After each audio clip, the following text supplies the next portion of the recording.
எனக்கு பதட்டமே இந்த 234 வேட்பாளர்ல எத்தனை பேருக்கு ஓட்டிருக்கும்னே எனக்கு தெரியும். ஆமா, நான் பாட்டுக்கு போட்டுட்டு அவன் பிப்ரவரி 7 அவர் முழு இந்த வாக்காளர் இதையும் வெளியிட்டுவாரு. ஒருவேளை அதுல இல்லைன்னா கதை முடிஞ்சது. எஸ்ஐஆர் படிவத்தை இவரும் இவருடைய கணவரும் பூர்த்தி பண்ணி கொடுத்திருக்காங்க. இப்ப பூர்த்தி பண்ணி கொடுத்ததுக்கு அப்போ ஒரு அதிர்ச்சியான தகவலை ஒரு லிஸ்ட் கொண்டு வந்து இன்னைக்கு சிவகங்கை மாவட்டத்தில் நடைபெறும் குறைதீர் முகாமில் வந்து ஒரு மனுவை கொடுக்க வந்தாங்க. அந்த மனுவில் என்ன சொல்லியிருக்காங்க பாத்தீங்கன்னா, நாங்க இறந்தவரும் என்று சொல்லி ஒரு வேட்பாளரின் பேரையே எடுத்திருக்க என்று ஒரு அதிர்ச்சியான தகவலை கொண்டாந்து கலெக்டர்கிட்ட கொடுத்தாங்க. மாவட்ட ஆட்சியர் பொற்கொடையும் நீண்ட நேரம் வாக்குவாதம் நடைபெற்றது. எப்படி ஒரு வேட்பாளரின் பேரை நீங்க நீக்க போச்சு அப்படின்னு சொல்லி வாக்குவாதம் நடைபெற்றுச்சு. மாவட்ட ஆட்சியர் பொற்கொடி என்ன சொன்னாங்கன்னா, இதன் அடிப்படையில் அந்த பிஎல்ஓ அதிகாரி மீது வந்து நடவடிக்கை எடுத்து விசாரணை பண்ணி அவங்க மீது சஸ்பெண்ட் பண்ணுவோம், அதற்கான நடவடிக்கை எடுக்கப்படும் சொல்லியிருக்கிறது. ஒரு நாம் தமிழர் கட்சியினுடைய வேட்பாளரையே பேரே இருந்ததாக சொல்லிக்கப்பட்ட சம்பவம் வந்து மாவட்ட ஆட்சியர் அலுவலகத்திலும் இந்த பகுதியிலையும் இந்த பரபரப்பை ஏற்படுத்தியுள்ளது. திலகபதி, எந்த மாதிரியான ஒரு நாடு? மக்களுக்கு இருக்கிற கடைசி உரிமையை இந்த நாட்டு குடிமக்களை எந்த அளவுக்கு மதிக்குதுங்கிறத பாரு. அப்படின்னா நீங்க ஓராண்டு காலம் அவகாலம் எடுத்து அது சீர்திருத்தம், அது முறையான வாக்கு இருக்கணும், சரியா இருக்கணும்னா நீங்க அதுக்கு உரிய கல்வியாளர்களை, இந்த ஆசிரியர் பெருமக்களை முன்னாடியெல்லாம் வாக்கு எப்படி பதிவு பண்ணீங்க? கோடை விடுமுறை காலங்களில் அவங்களுக்கு சிறப்பு பணியாதை கொடுத்து, அவங்களுக்கு அதுக்காக ஊதியத்தை கொடுத்து, அவங்களுக்கு போக்குவரத்துக்கெல்லாம் செலவு கொடுத்து 10 நாள் 15 நாள் அவகாசம் கொடுத்து பகுதி பகுதியாக பிரித்து விட்டு வாக்காளர் சீர்திருத்த முகாம்னு ஒன்று நடத்தி அதுக்கு ஓராண்டு காலம் எடுத்திருக்கணும். எடுத்து அதை செஞ்சுருக்கணும். அப்படி செஞ்சுருந்தா முறையாக சீர்திருத்தம் செய்யணும்னா 2 மாதத்தில் நீங்கள் தேர்தலை அறிவிக்க போறீங்க. பிப்ரவரி 7 நீங்கள் வெளியிடப்படுங்கிறீங்க. வெளியிடப்படுது, என் வாக்கு இல்லை, நான் மறுபடியும் முறையிட்டு அந்த வாக்கை பெறுவதற்கு கால அவகாசம் இருக்கா? நீங்கள் வெளியிடுறது தான் வாக்கு. இது எந்த மாதிரி முறைனா, இந்த நாட்டில் வாக்காளர்கள் வாக்கை பெற்றிருக்கிற மதிப்புமிக்க மக்கள் தங்களுக்கான ஆட்சியாளர்களை தேர்வு செய்தார்கள் இதுவரை. ஆனால் இப்போ ஆட்சி அதிகாரத்தில் இருக்கிற ஆட்சியாளர்கள் தங்களுக்கான வாக்காளர்களை தேர்வு செய்கிறாங்க. அதுதான் இந்த எஸ்ஐஆர் சிறப்பு சீர்திருத்த வாக்கு. அவங்க எனக்கு யார் வாக்கு செலுத்தணும்னு அவன் முடிவு பண்ணுறான், ஆட்சியில் இருக்கிறவன். இப்போ யார் போகிறது? திமுக மாதிரி ஆட்சியில் இருக்கிறவங்களுக்கு மாமன்ற உறுப்பினர் இருக்காங்க, எல்லா இடம் அமைப்பு இருக்குது, அவங்க பின்னாடியே போகிறாங்க, அவங்க வாக்குகளை சரி பண்ணுறாங்க. அதிமுக பெரிய அமைப்பு, எல்லா இடத்துலையும் கிளை இருக்குது, உறுப்பினர் இருக்காங்க. எங்களை போன்ற வளர்ந்து வர்ற பிள்ளைகள் என்ன செய்ய முடியும்? நீ என்ன பண்ணுவ? அங்கே போனால் என் படம் இருக்குதுன்னு வச்சுக்கிற, இது சீமானோட வாக்குன்னு தூக்கி விட்டுருவேன். அங்கே போனால் தம்பி விஜய் படம் இருக்குதுன்னு வச்சுக்க, அது தூக்கி விட்டுருவேன். இது இஸ்லாமிய வீடுன்னா தூக்கி விட்டுருவேன். எப்படி இது கிறிஸ்தவ வாக்குன்னா பிஜேபி ஆர்எஸ்எஸ் என்ன பண்ணு, இதெல்லாம் நம்ம ஓட்டு போட மாட்டேன்னு தூக்கி விட்டேன். தூக்கி விட்டவர்களா இல்லையா? நீங்கள் ஓகி புயலில் 200 பேர் நடுக்கடலை செத்து போனா, புயலில் சிக்கி காப்பாற்றத்தான் வரல, உயிரிழந்த உடலையாவது எடுத்து கொடு பறிச்சுக்கிறோம்னு மக்கள் போராடிட்டு இருந்தான். நீ வரலை, செத்தவன் மட்டும் கிறிஸ்தவ மீனவன் நமக்கு ஓட்டு போட மாட்டான்னு 40,000 ஓட்டை ஒரே தேர்தலில் தூக்கி விட்டியலா இல்லையா? அதே மாதிரி வேலையை செய்வீங்க.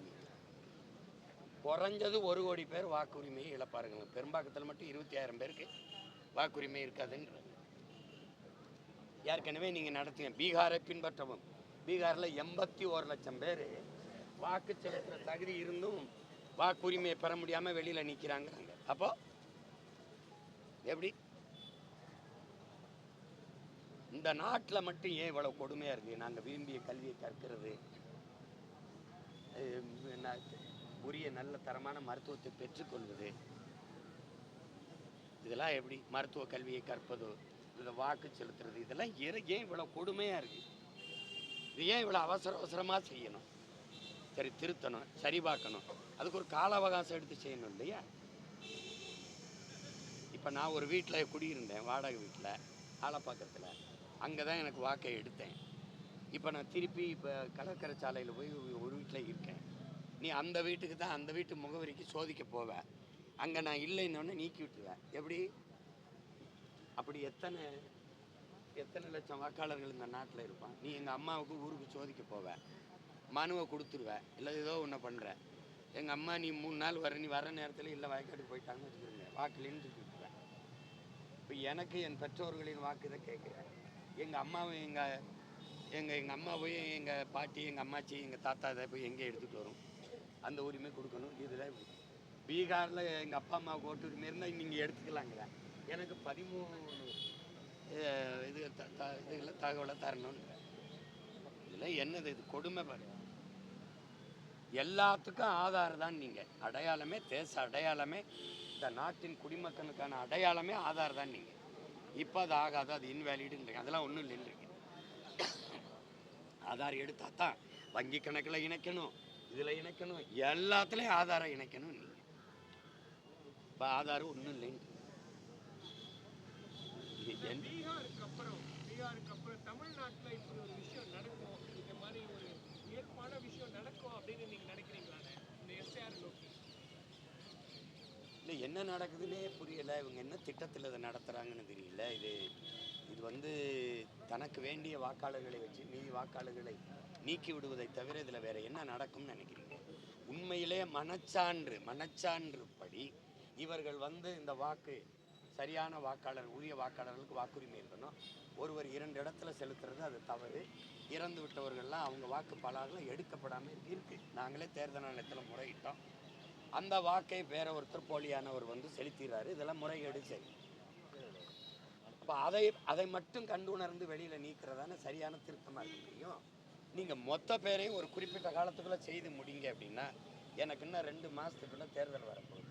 எல்லாருமே கூட்டணி யாரோடு, எல்லாரும் தேர்தல் பரப்புரைக்கு ஓடிக்கிட்டு இருக்கிறாங்க.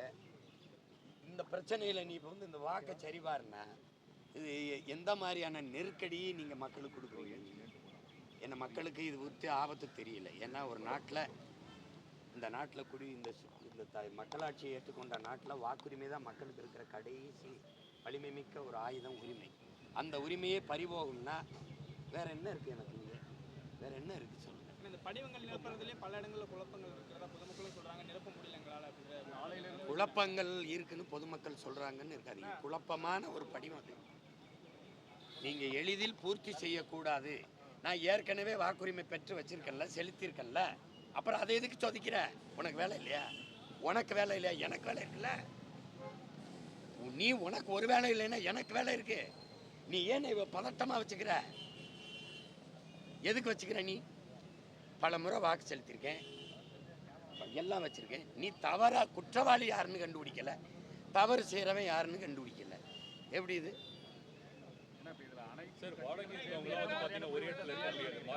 அதுதான் சொல்கிறேன். அது நீங்கள் அப்படி பார்த்தா நமக்கு வந்து பெரும்பாலும் வந்து 100 பேரில் வந்து குறைஞ்சது 60 பேர் நம்ம வாடகை வீட்டில் தான் இருப்போம். மாறி மாறி இருப்போம். அந்த வீட்டில் எடுத்திருப்பேன். இப்போ எனக்கு ஆலப்பாக்கத்தில் எடுத்துருக்கு. இப்போ நான் அங்கே போய் என்னை சோதிச்சிங்கன்னா அந்த வீட்டில் அவர் இல்லைங்கன்னு உடனே நீ என்ன பண்ணுவேன்? அவர் இல்லை அப்படின்னு அடிச்சு விட்டுருவேன். இப்போ சீமான்னா ஒரு சீமான் தானே, எத்தனை சீமான் இருப்பாங்க? இப்போ ஆறுமுகம்னா ஒரு ஆறுமுகம் தானே. எப்படி இது இது வந்து இது நான் சரியானதுங்கிற பேச்சுக்கு இடம் இல்லை. இது சர்வாதிகார போக்குன்னு இல்லை, கொடுங்கோன்மை. இது அம்மா நிர்மலா சீதாராமன் அவர்களுடைய கணவர் மதிப்புமிக்க அவர் ஐயா சொல்கிறது மாதிரி இது வந்து ஒரு ஜெனோசைடு. இது ஒரு படுகொலை, ஜனநாயக படுகொலை. ஒவ்வொரு அரசியல் கட்சிகளும் உங்களை மாதிரி எல்லாருமே எதிர்ப்பு தெரிவிக்கிறாங்க, போராட்டம் நடத்துறாங்க. இந்த சொல்யூஷன் என்ன? எல்லாரும் சேர்ந்து இது வந்து இதில் வந்து இப்போ இருங்க இதில் வந்து என்னென்னா, நீங்கள் எதாவதுக்கும் அவசரமாக சட்டசபையை கூட்டுறீங்க. இது வந்து மதிப்புமிக்க மக்களின் உரிமை பறிபோகுதுன்னு தெரியுது. திமுக எதிர்க்கிறேன்னு சொல்லுது. ஆனால் அந்த எதிர்ப்பு தன்மையில் நமக்கு நம்பிக்கை வர மாட்டேங்குது. ஏன்னா நீங்கள் தான் அந்த பூத் லெவல் ஆஃபீஸராக போடுறீங்க, நீங்களே போய் எல்லாத்தையும் செய்யுங்கன்றீங்க, இதை இப்படி பண்ணுங்கங்கிறீங்க, ஏதாவது உதவிக்கு வேணால் இந்த எண்ணுக்கு தொடர்பு கொள்ளுங்கங்கிறீங்க. ஒன்று எதிர்த்தா இதை ஏற்க முடியாது, இது காலம் எடுக்கணும், இது நிதானமாக செய்ய வேண்டியது, தேர்தலுக்கு அப்புறம் வந்து பண்ணு, 29 பாராளுமன்றத்துக்குள்ளே இதை சரிபார்க்கவா அப்படின்னு ஒன்று சொல்லியிருக்கணும். இல்லை நீங்கள் அதை எதிர்க்கிற மாதிரி ஆர்ப்பாட்டம் பண்ணுறதும் பேசுகிறதும் திருப்பி இதை செயல்படுத்துறதுன்னா அது எந்த மாதிரி முறை? கண்ணுக்கு தெரியுது தவறு நடக்குதுன்னு, அந்த தவறை துணிஞ்சு எதிர்க்கணும்ல ஒரு அதிகாரம். அதிமுக பிஜேபி என்ன சொல்றாங்கன்னா, திமுக இங்கே வந்து எஸ்ஐஆரை பயன்படுத்தி அவங்களுக்கு தேவையான விஷயங்களை செயல்படுத்துறதுக்காக இதை வந்து கொண்டு வரதுக்கு அப்படிங்கிறத சொல்றாங்க. சரி, அந்த பிஜேபிட்ட கேட்குற, நீ அனுமதிக்கிற? நீ தானே கொண்டு வர எஸ்ஐஆரை டிஎம்கே கொண்டு வரலையே, திமுக ஆட்சி கொண்டு வான்னு கேட்கலையே. நீ தானே செயல்படுத்துகிற நாடங்களும். மேற்கு வங்கத்தில், கேரளாவில் பனிச்சுமையில் ஒருத்தர் செத்தே போகிறாரு. இப்போ இந்த போகிறவங்களாம் எங்களால் அதை எடுக்க முடியாது, நாங்கள் ஒத்துழைக்க மாட்டோங்கிறாங்க. நான் என்ன சொல்கிறேன், யாருமே ஒத்துழைக்காதீங்கிறேன். இப்போ என்ன இருக்குது, எனக்கு இப்போ என்ன பண்ணுறது, நான் கேட்ட தேர்தல் ஆணையத்தை முற்றுகிட்டு மட்டும் என்ன ஆக போகுதுன்னு கேட்குறாங்க. நீ இப்போ நான் என்ன வேலை செய்யறது, இதுக்கு எதிராக போராடிட்டு இருக்கிறதா? அனைத்து அரசியல் கட்சிகளும் சேர்ந்து நாங்கள் பாய்காட் பண்ணுறோன்ற மாதிரி முடிவெடுக்கலாம்னு அப்படி ஏதாவது அப்படிதான் செய்யணும்னா அது என்ன பண்ணுறதுன்னு புரியலை பாருங்க. ஒரு யோசிச்சு ஒரு முடிவு எடுக்கிறது கூட இல்லைன்னா கால நேரம் நெருக்கடி ஒரு பதட்டமான இடத்துல வச்சுக்கிறது. இது அதான் அந்த ஹிட்லர் சொன்னதான் எனக்கு ஏன் வருது, மக்களை எப்போதும் பதட்டமாகவே வச்சுக்க, அப்போ தான் அவன் நம்மளை நோக்கி கேள்வி எழுப்ப மாட்டான் அப்படின்னு. இது பாருங்க, அனைவரும் கருத்து வேறுபாடுகள் கட்சியிடையே இருந்திருந்தாலும் நீங்கெல்லாம் இந்த சமயத்தில் இந்த எல்லா விஷயத்துக்கும் குரல் கொடுக்குற அண்ணன் சீமான் இந்த விஷயத்துக்கும் எல்லா கட்சிகளோட இணைந்து இதுக்கு வந்து ஒரு பெரிய போராட்டத்தை முன்னெடுக்க பண்ணலாம்னு இது பண்ணலாம். இப்போ என்னோட யார் இணைஞ்சு வருவா, ஏன்னா தேர்தல் நேரத்தில் என்னோட வந்தால் அவங்க கூட்டணியில் மறுபடியும் சேர்ப்பாங்களான்னு இருக்கு. நான் யாரோடும் போவேன். நான் அண்ணன் மூலமாக நீங்கள் சொல்கிறது மூலமாக கூப்பிட்றேன், வாங்க எல்லாரும் சேர்ந்து போராடுவோம். யாராவது வருவாங்களா பாருங்கள். என் பக்கத்து நின்னாலே கூட்டணியில் வச்சுருப்பாங்களா வெளியேற்றிடுவாங்களான்னு பயப்படுவாங்க. அப்போ அதில் போய் என்ன யார் வருவா சொல்லுங்கள். அதிமுக ஆதரிக்கும், ஏன்னா அவங்க எஜமான் கொண்டு வந்தது விளங்குது. அப்புறம் எல்லாத்துக்கும் முன்னாடி எங்கள் ஐயா எடப்பாடி பழனிசாமி ஆதரிக்கிறாரு. அதிகப்படியாக அவர் வாக்கு தான் காலியாக போகுது அதானே. இப்போ திமுக என்ன செய்யும், இது ஏடிஎம்கே ஓட்டுனா தூக்குடாங்க, நாம் தமிழர் ஓட்டுனா தூக்குடாங்க. இது விஜய்க்கு போகுதா, வெற்றிக்கலை ஓட்டா தூக்குடாங்க. இப்போ ஒரு வேளை என் படமோ கொடியோ இருந்ததுன்னா, தம்பி விஜய் படமோ இருந்ததுன்னா அதை வச்சுட்டு போமா. இல்லை அதெல்லாம் ஜனநாயகத்தில் நம்ம சரியாக நடக்கணும். அப்படிப்பட்ட கட்சி ஆட்சிகள் அங்கே நடக்குது. ஏன்னா இப்போ நாளையிலேருந்து இப்போ ரெவென்யூ டிபார்ட்மெண்ட்டில் வந்து இது ரொம்ப அந்த மாதிரி பாய்காட் பண்ணுறாங்க. வருவாய்த்துறை அந்த துறை மட்டும் அந்த அதிகாரிகள் மட்டும் இல்லை, மொத்த பேருமே ஒத்துழைக்கக்கூடாது. அதுதான் என்னோட வேண்டுகோள். நீங்கள் தயவு செய்து ஒத்துழைக்காதீங்க. மக்களும் கொஞ்சம் விழிப்புணர்வோடு எல்லாருமே இதை கிளர்ச்சி செஞ்சு இதை தடுக்கணும். இதை சீர்திருத்தம் செய்யணும் அப்படிங்கிறதுல, இந்த சிறப்புங்கிறதுல தான் எனக்கு கொஞ்சம் பயம் வருது. அதாவது ஸ்பெஷல் சீர்திருத்தம். சரி, சீர்திருத்தத்தில் என்ன சீர்திருத்தம்? இப்போ நம்மளே என்ன கேட்குறோம், பிஜேபி அரசுக்கிட்டே கேட்போம், இந்த போலி வாக்காளர்கள் ஒருவர் 2 இடத்துல வாக்கு செலுத்துகிறார், இறந்தவர்களின் வாக்கில் நீக்கப்படலை, அப்படியே இருக்குங்கிறத நீங்கள் இப்போ தான் கண்டுபிடிச்சிடலாங்கிறத என் கேள்விக்கு யார் பதில் சொல்லுவாங்க? நீங்களே 10 ஆண்டு இருந்துட்டீங்க, இப்போ 12வது ஆண்டு முடிவுற போகுது. இவ்வளோ காலத்தில் இப்போ தான் நீங்கள் அதை உணர்றீங்க அப்படின்னா அப்போது என்ன பண்ணிக்கிட்டு இருந்தீங்கன்னு இருக்குல்ல. சார் சட்டப்பேரவை கூட்டணும் சொல்கிறீங்களா சார்? இதுக்கு சட்டப்பேரவை இது ஒரு நாட்டில், ஜனநாயக நாட்டில் இதை விட மக்களின் உரிமை என்ன, மதிப்புமிக்க உரிமை என்ன இருக்குது? நீங்கள் ஆன்லைன் ரம்மி விளையாட்டுக்கெல்லாம் கூட்டினவங்க தானே, பேசினவங்க தானே. இது இந்த உரிமை போகுது, இது பேராபத்தானது அப்படின்னா இதை தானே நீங்கள் முதல்ல, நான் இதை ஏற்க முடியாது, அதுக்கு ஒத்துழைக்க முடியாது, இதை கைவிடு, நீ வந்த அந்த மாதிரி இதுன்னா அதை தனியாக மறுபடி கண்டு உணர்ந்து பண்ணதுக்கு கால அவகாசம் எடுத்துக்கிட்டு பண்ணணும். பாஜகவால அவ்வளோ சீக்கிரம் தமிழ்நாட்டில் கால் ஊண்ட முடியல அப்படிங்கிற ஒரு இது அந்த சூழ்நிலை. இப்போ இது இந்த மாதிரி எஸ்ஐஆர் இருந்தால் பாஜகவை தவிர நம்ம யாரும் கால் ஊண்ட முடியாது. அதான் இங்கே இருக்கிற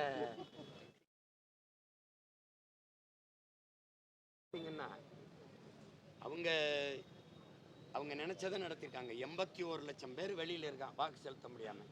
அந்த 81 லட்சம் பேர் ஏன் பிஜேபிக்கு எதிரான வாக்கு இருக்கக்கூடாது? நீ தானே தீர்மானிக்கிற. அதிகப்படியாக இஸ்லாமிய மக்களின் வாக்கு எடுக்கப்பட்டிருக்கு, நீக்கப்பட்டிருக்குங்கிறத நமக்கு கொடுக்குற தகவல். அந்த யோகேந்திர யாதவ் வந்து உச்சநீதிமன்றத்தில் தாக்கல் செஞ்சதிலே 81 லட்சம் பேர் வாக்கு செலுத்துகிற உரிமை தகுதி எல்லாம் வச்சிருந்தும், நீங்கள் சொல்கிற அந்த எல்லாம் வச்சிருந்தும் 81 லட்சம் பேருக்கு வாக்குரிமை மறுக்கப்பட்டிருக்கு, அதை இழந்திருக்கார்கள்னு சொல்லும்போது 81 லட்சம் பேர்னா எத்தனை தொகுதி?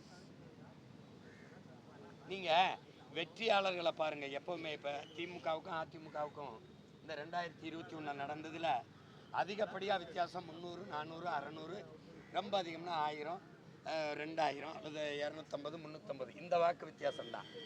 இதை இந்த எஸ்ஐஆருங்கிற இந்த சிறப்பு வாக்கு திருத்த மூலமா நீங்கள் தூக்கி விட்டீங்கன்னா கதை முடிஞ்சிருதுல்ல, அவ்வளோதானே. அப்புறம் அப்போ அந்த இதில் நமக்கு இது அவசரமாக கொண்டு வரும்போது ஒரு நடுக்க வருது. அப்போ வேற ஏதோ நோக்கம் இருக்குது.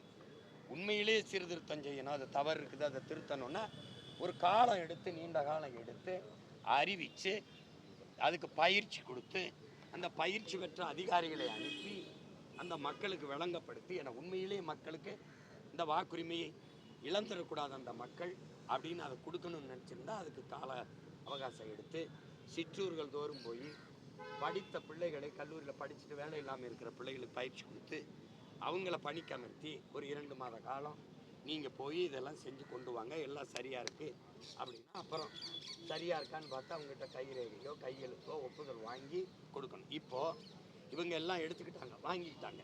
பிப்ரவரி 7ஆம் தேதி இறுதி பட்டியலை அறிவிப்பேங்கிறாங்க. அறிவித்த பிறகு பல லட்சம் பேருக்கு வாக்கு இல்லை. குறிப்பாக இப்போ எனக்கு என்னென்னா, நான் நிறுத்துகிற வேட்பாளர்களுக்கே வாக்கு இருக்குமான்னு தெரியல கடைசியாக. அப்போ அந்த நேரத்தில் ஐயோ அப்படின்னா நீ சரியாக பிப்ரவரி 10, 15 தேர்தல் தேதியை அறிவிச்சிருவேன். தேர்தல் ஆணையத்துக்கிட்ட முழு அதிகாரம் போயிடும். அப்புறம் மார்ச், ஏப்ரலில் தேர்தல்.